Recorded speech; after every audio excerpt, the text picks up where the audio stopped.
Ask that question are our three panelists, Dr. James Clapp, Professor of Urban Planning at San Diego State, the author of several books on the subject, and the host of the KPBS FM radio show, Metropolitan Journal. Karen Scarborough, who is a landscape architect and president of Citizens Coordinate for Century 3, Alan Nevin, Director of Real Estate Research for HomeFed Bank. Let me begin with an obvious question. What do you think has accounted for the change in public attitude in regard to growth? Why has it shifted from the strong pro-industry, pro-development expansion that dominated post-World War II minds in this country to the current skepticism about these issues? Karen? I believe it has a lot to do with the actual way growth has been handled. It's not been very sensitive to the environment. Aesthetically, it's not pleasing, and I think it's due to the increasing pace of the disappearing open space. You drive by a slope that's been graded, and you begin to feel growth encroaching upon your own personal, private space. Jim, what do you think has accounted for the change?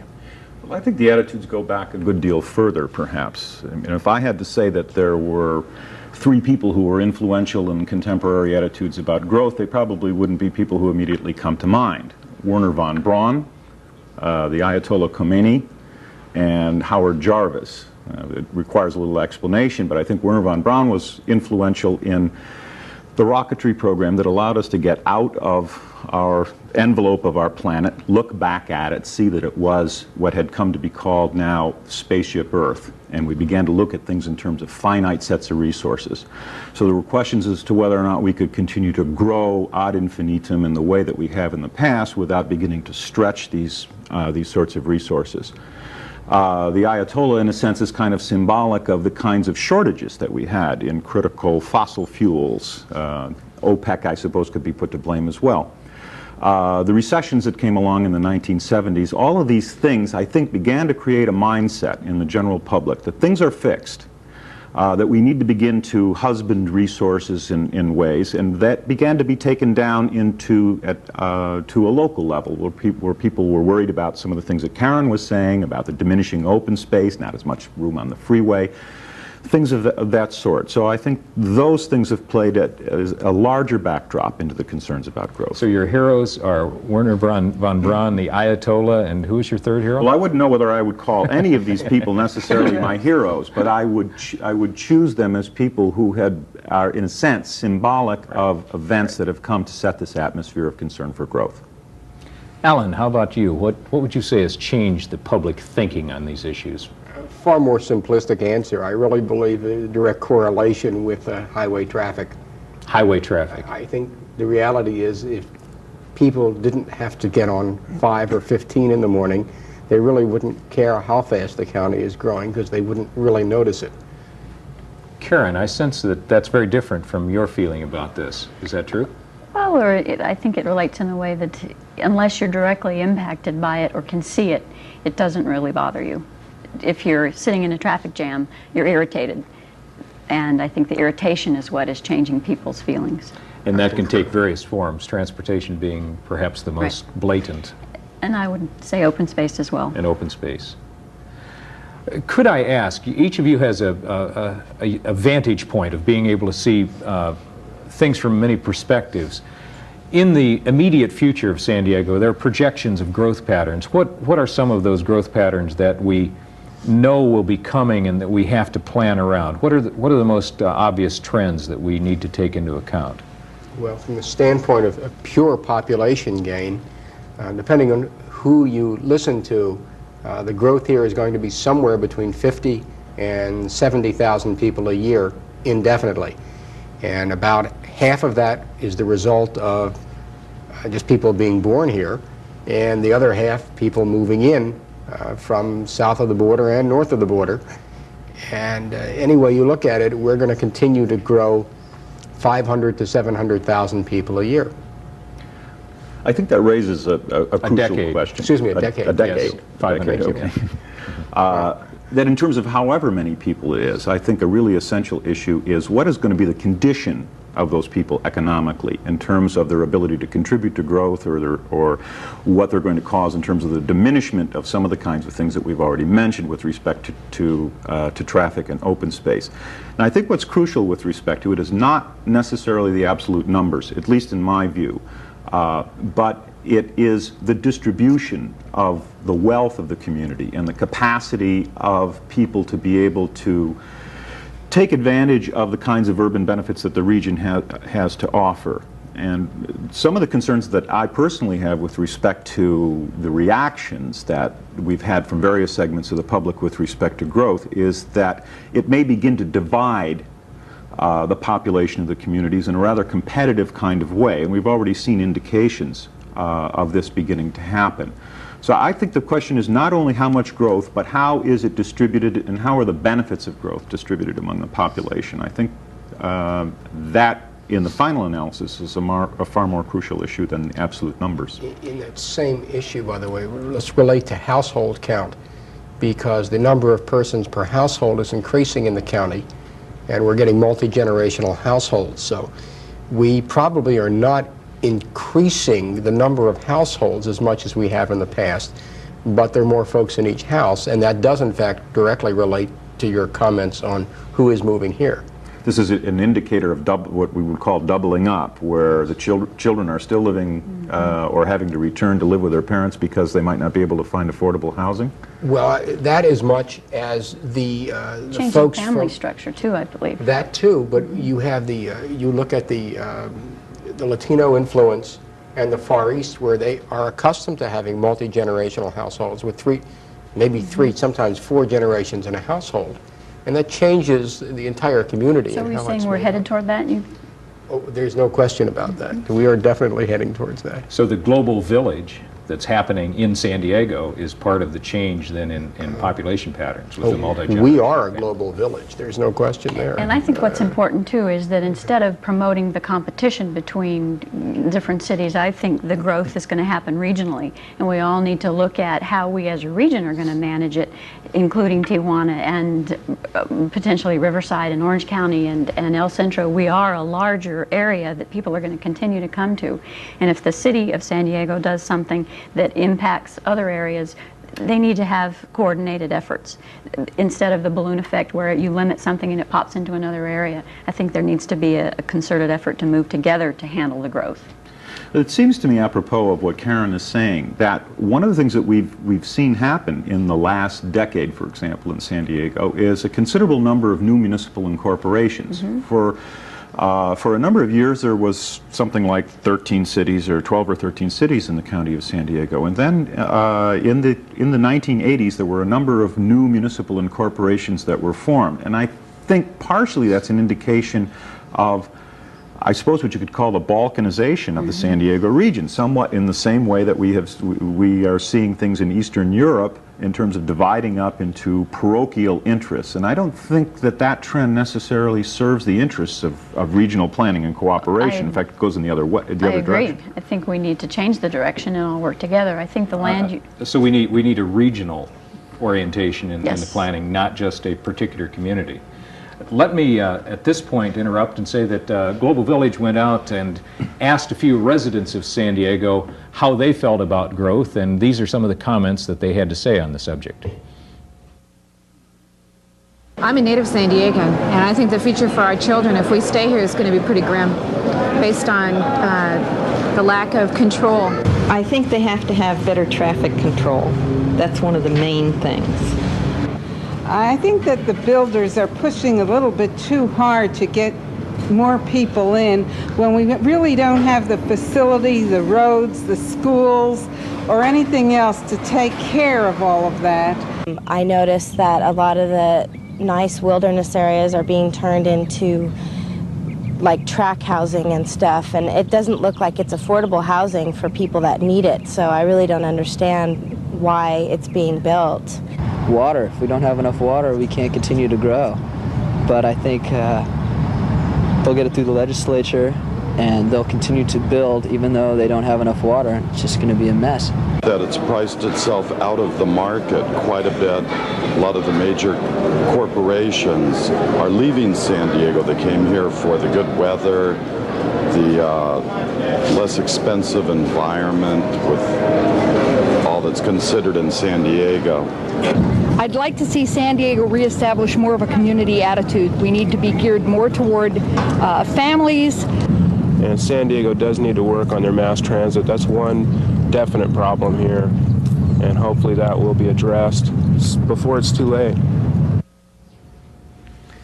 With these issues expressed by citizens, before we get back to the issue of regional and other concerns, could you say who benefits from growth most, and who benefits from limitations of growth? There is perhaps the impression that it's a real simple issue. There are good guys and bad guys, which of course, depending which side you're on, reverses with the critic. But what are the kinds of payoffs and costs to different groups in these issues? I think if growth is done appropriately, all people can benefit. Because with increased densities, you have the increased opportunities of cultural diversity and other options that lower densities can't offer you. Potentially, bottom line money dollars, developers, the people who do the growth benefit. But I think also community people could benefit as well through increased public facilities and infrastructure needs as well. Do you think that there's an exaggerated polarization where there's the tendency to see that growth only benefits developers, no growth benefits everybody else? I think there is a tendency to see that way, but I do not see it personally that way. If you talk monetarily, the person who develops the house, builds the house, and sells it gets the money. But there is a person living there who now gets to live in San Diego and have all the benefits of living by the water and by the, having the benefits of the San Diego region. It's that darn quality of life that we have dragging all these people in. The reality is that growth helps everybody who has a job, because if you don't grow, if firms don't grow, companies don't grow, people don't get a chance to grow up in the corporate ladder. They don't get a chance to expand. They're stuck in one job. So the growth economically has always been a very good thing. But as Karen points out, it's how you handle it. I think, well, growth always involves change. Whether you're talking about the growth of an individual, it always involves a degree of change, so that means that something is, some prior order is going to be ruptured or altered in some way. It doesn't always happen that growth takes place and renders the benefits or the disbenefits that people have in terms of their expectations. I would tend to say that there really are only two states in life, and that's growth and death. You either keep going in some fashion or another. Look at any city that is not growing, and maybe the question gets answered that way. Cities that are stagnating, one finds an implosion of economic activity, where people begin to lose, businesses begin to fail. One of the things that we find is that if you just shut down the construction section of the economy, or if something comes along and the major employer in a region happens to fail for some reason or another, you see that it just doesn't affect that particular sector of the economy, not just the construction workers or not just the factory workers, but the people who depend on the salaries of those people being spent elsewhere in the economy, all of the service workers and the professional workers and the school teachers and so on. So if we looked at communities that are stagnating, or today we can look at countries that are stagnating, and we see that the conditions there are far worse, and even some of the conditions that are sometimes assigned to growth are oftentimes more aggravated in countries where growth is not happening. If growth has to be to some extent planned and prepared for, what level should that happen on? Because there is almost a conflict. You mentioned the increasing breakup into separate communities, which seems to be a healthy tendency for people to want to seize their own destiny, and yet growth by its nature is an intrinsically interactive thing in which all communities in a region interact. It has to happen on that level too. How do we reconcile the level on which planning has to take place? I think you start with a large community vision or a regional vision that everybody can identify their own parts of and connect to. Your own community connected to your county and your region gets into one big picture that I think you all have to be headed toward. So I think it's on all levels. Do you agree with that, Ellen? I think you need a super body. I think there are a number of metropolitan areas now in the United States that have voted to have basically metropolitan control for planning. I think Minneapolis has done that. Nashville, Davidson, Miami-Dade, Jacksonville, Duval. There's several. The key is we should really not have a separate city and county in San Diego. That obviously isn't going to go over well with some people. But the reality is we have 2.5 million people that have to be planned for, and whether they live in the city or the unincorporated or the city of Santee is really pretty much irrelevant. We need a master hand. What is the status of our leadership, our vision in San Diego at this point? Are we in good shape or bad shape? I don't think we have either leadership or vision in San Diego. Do you agree with that? Yeah, I would tend to agree with that, although it's a very difficult thing to articulate. We're an enormous urban region. We're getting more culturally plural as we go along. There are people who are at various parts of their life careers, as it were, people who are retired, people who are well established in their career, and people who are trying to get started. They all use the city for different kinds of purposes, so it's very difficult for political leadership to try to articulate a vision or a voice that is going to embrace all of those kinds of things, because the fact of the matter is, in political terms, they're oftentimes conflictual. I think that with respect to the kind of governmental structure that we need, I would tend to agree that we certainly need a regional vision. We have to begin to recognize that we share the same air basin, we share the same water supply, we share the same job market and transportation network. But it seems to me that the typical public response has been to try to fashion governments at a level at which they think they have some accessibility to their decision makers. And generally what that turns out to be is small. That's why the municipal and corporations that I mentioned a moment ago. And when you try to create this vision of metropolitan government, you find people getting very upset about size, because they think, and this is part of the concern about growth, that large size is somehow unmanageable, somehow difficult for people to access their leaders. Although there's no research that shows that necessarily small units of government give you greater satisfaction as a result of that accessibility. Karen, as president of Citizens Coordinate for Century 3, C3, are you satisfied with the leadership, the vision? Do you think there are problems? Where do we stand? I am not satisfied at this state, but I do believe there is a large upswell of the community really asking for a vision, demanding a vision. And I think there are several programs that are beginning to become visionary. Vision 2020, Urban Form Workshop, C3 is working on a Permanent Paradise, which is an update of the old Temporary Paradise program. So I think there is really the desire to have a common vision and the need to have a goal to head toward. I do not think there is a leadership existing to take us to that goal. And I think that's where we fall.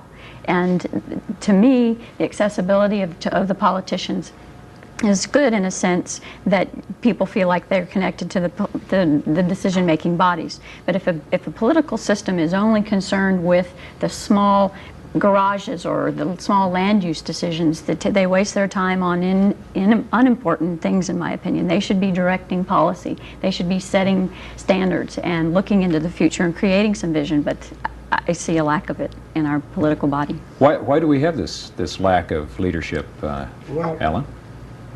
I think our big problem, you almost have to blame it on the Navy, and that's a cruel thing to say, but in most other metropolitan areas where there has been really very good planning, it's because there have been some long entrenched private industry leaders, whether it's Anheuser-Busch in St. Louis or other heavyweights like in Minneapolis, where the Pillsburys and the others have put their weight behind the community.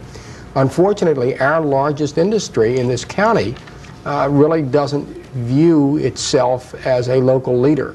It's almost a separate enclave, and because people serve here for a relatively limited amount of time, and because the Navy really doesn't write the checks that makes things happen here, we don't have any leadership. But the Navy's not the only game in town. Aren't there others? Well, but they're 1 out of every 5 households in the county. And that's a big chunk. I would blame it on something else, although I would lay partial blame to that. But I think that the culprit, and I don't know whether, I doubt that Gorbachev and Yeltsin are listening, is democracy. That we have a system here where we avoid the idea there being some kind of superordinate control, some kind of central authority that could not only conjure a vision, but could actually deliver the kind of political might, fiscal power, and authority to make that vision come into being. We know that in the history of cities, oftentimes many cities that we admire, Paris for example, which is a favorite for many people, but the Paris that we know today was developed under a very authoritarian system. It was developed by an emperor, a self-appointed emperor, and his Baron Haussmann, who was his planner and manager of that city. The Parisians hated it when it was coming into being. In fact, they had a term called Haussmannization that they named after this particular planner, which they delivered in the same kind of epithetical way that people here talk about Los Angelesization of the San Diego region. So we Americans don't want that kind of centralized authority and power. We don't want that much power in the hands of our planners. But let me give one little caveat to that. I think we do need planners to give us ideas, visions that maybe we can rally around and that we can in a sense coalesce around in a democratic kind of way. But the centralized kind of authority to do that, I think most of us are afraid of it. I know that I am. I would also agree that democracy is part of the problem because we elect the people who sit in the quote-unquote leadership seats. And if we do not elect leaders, we don't have leadership. And so I believe democracy is also at fault. Well, if you were in a position yourselves to play God, if you either were the dictator in Paris or could somehow marshal a democratic consensus that agreed with you, what kind of program or activity would you put in place? Be God for a minute. None of us are jumping at this. I guess the first thing I would do is create an open space network that higher density nodes lived within, and you had direct access to environmental wilderness type experiences. I think higher density is more palatable if you have the relief of an open space next to you. So it goes back to the balance of growth, that I think you can have higher density if you have open space too. So I would probably institute an open space network. So we have the God of open space here. Jim? Well, I wouldn't disagree with the goddess of open space in this regard, because I think to a certain extent what we're talking about is the balance between the urbanized part of the territory and the unurbanized part of the territory. Because I think that the flip side to the open space is, where is the urbanization going to take place? And in this sense, I think sort of an invisible guiding hand of providence can be discerned here and there. That is that one of the things that's happened to the San Diego region as we look at it is we've seen nodes of development begin to form up. We're a multi-nodal region now, not a single-centered region. Now, what it would really take, in a sense, to activate Karen's vision is a vigorous program of public acquisition of open space to preserve those parts of the territory. Other ways, not only public acquisition. What other ways? I think there are transfer of development rights, easements, all sorts of buzzwords that are in the, but I don't think actual public purchase is the only way to do it. Well, I only mentioned that because I was allowed to be God for a moment, and I thought I had a boundless purse in order to be able to do it. But also, as Alan, as a real estate expert, could say, fee simple ownership is the sine qua non of this, right? I mean, it's best to own things, I guess, in terms of controlling it. And I guess if I would be looking for one thing as a God, it would be to do pretty much what you say. The key is to remove the uncertainty. Yeah. Because when I look at what I think are very well-planned areas, like Washington, D.C. or New York, they were all master planned 100, 150 years ago by one person, in essence. And the community was created within that plan. And it went pretty well. And I think perhaps that's what we need to do here, is create a master plan to remove the uncertainty and get on with business. I agree. We will be getting into transportation in a future show on Global Village, but wouldn't you as God want to do something about that? There's no question. about that. I would, and I think it just has to be a combination of different forms of transportation. You can't really expect everybody to go on mass transit, if only because our jobs are so spread out that you could never afford to run the mass transit to where everybody works. Now, one of the things that, along with your planning, of course, is that you want to, once again, try to build nodes of employment that will help make it possible to use mass transit. With a sense of consensus here, that the mix of open space and density is a real key, are there ways of achieving that as a policy goal? Is there a consensus building? Are there particular specific acts that people can do to move in that direction? We can certainly begin to change the zoning. I don't think that we have some intermediate zoning categories that would allow developers to build at higher densities, which is something that we need to be able to do. Now, a lot of this runs counter to the common California feeling of being low density and spread out and having single-family houses on half-acre lots. We're probably going to have to begin to move away from that kind of an idea of urbanism, or at least we're going to have to start to congeal growth around these nodes where there is industry, where more people will be able to walk to work or take local transportation to work. And some of that is beginning to happen. I think partially what I was saying earlier is that we have to begin to, the planners have to begin to massage these trends into directions that will begin to preserve open space and begin to reduce journey to work time and things of that sort. It can be done. Thank you, and if I can summarize, most thoughtful observers will agree that we cannot afford to let growth go its own way undirected. We must make the effort to maximize the benefits, minimize the costs of San Diego growth. And how this neighborhood in the global village, this neighborhood we call San Diego, fares will depend on the information, intelligence, concern of citizens concentrated on this issue. Your attention to our discussion is heartening this evening, and I want to thank you for being with us and thank our panelists, Alan Nevin, Jim Clapp, and Karen Scarborough. Next month on Global Village, we'll deal with aging. Thank you for being with us. I'm Mike Reel.